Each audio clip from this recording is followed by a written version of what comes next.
VS9 media breaking. ఓయూలో విద్యార్థుల రాస్తారోకో. ఓయూకు వెళ్లే రహదారులను బందు చేసిన పోలీసులు. ఓయూ టెక్నాలజీ హాస్టల్ బాత్రూం పైకప్పు పెచ్చులు మీద పడి ఒక విద్యార్థికి స్వల్ప గాయాలు. తమకు భద్రత కల్పించాలని డిమాండ్. గతంలో ఎన్నోసార్లు అధికారులకు విన్నవించిన పట్టించుకోలేదని ఆందోళనకు దిగిన విద్యార్థులు.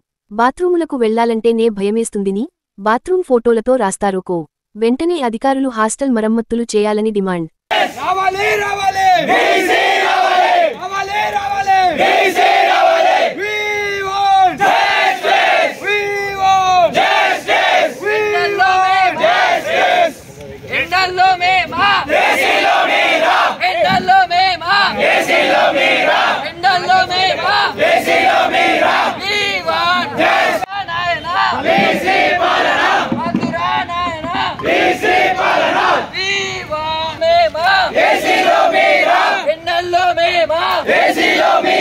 ఎండల్లో